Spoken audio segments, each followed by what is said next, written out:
നിൻമണിയറയിലെ നിർമ്മല ശൈലയിലെ നീല നീരാളമായി ഞാൻ മാറിയെങ്കിൽ അപ്പം നീ ഇങ്ങനെ വള്ളിയായിട്ട് ചുറ്റിപ്പിടിച്ച് കിടക്കുമല്ലോ എന്ന് പറയുന്ന ഒരു സാധ്യത. അതും ഞാൻ പറയുന്നത് ഇപ്പോൾ നിന്റെ മാറിൽ കെട്ടിപ്പുണരാൻ എനിക്ക് മോഹം എന്നെഴുതുന്ന ഗാനങ്ങളുണ്ട്.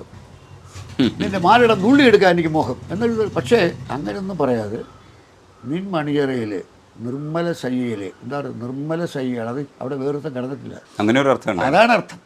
ഓ, ആ ഒരു സാധ്യത എനിക്കറിയില്ല.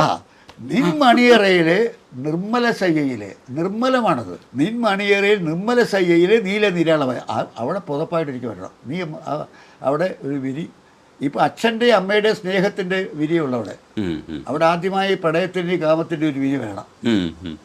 അപ്പോൾ എനിക്കിതിൻ്റെ ആദ്യ പങ്കാളിയായി വരണം എന്ന അത്രയും ഡീപ്പാണ് അതിൻ്റെ അർത്ഥം. അത് നിൻമണിയറയിൽ നിർമ്മല ശയ്യയിലെ നീല നിരാളമായി ഞാൻ മാറിയെങ്കിൽ ചന്ദനമണമൂറും നിൻ ദേഹമലർവല്ലി എന്നുമിൻ വിരിമാലിൽ പടരുമല്ലോ. എങ്ങനെ അപ്പോൾ ചോദിക്കാം, ചന്ദനമണം ഊറും ഇവനെങ്ങനെ അറിഞ്ഞു? അവൻ അടുത്തത് സംസാരിച്ചപ്പോൾ തന്നെ നല്ല സുഗന്ധമാണ് അവർക്ക്. അവൾ അടുത്ത് സംസാരിച്ചിട്ടുണ്ട്. കാരണം അവർ നേരത്തെ ഒരു ബന്ധപ്പെടൽ, ഇവർ അത് പ്രണയമാണ്. പക്ഷേ പ്രണയത്തിൽ നിന്ന് നമ്മുടെ ഒരു എന്താ പറയുക, ശാരീരിക ബന്ധത്തിലേക്കുള്ളൊരു മാറ്റമാണ് ആ പാട്ട്. അപ്പോൾ ഇവിടെ അടുത്ത് നിൽക്കുമ്പോൾ ചന്ദനത്തിൻ്റെ ഗന്ധമാണ്. ചില കാമുക അടുത്ത് നിന്നാൽ ഭയങ്കര ദുർഗന്ധമായിരിക്കും ഏപ്പിൻ്റെ.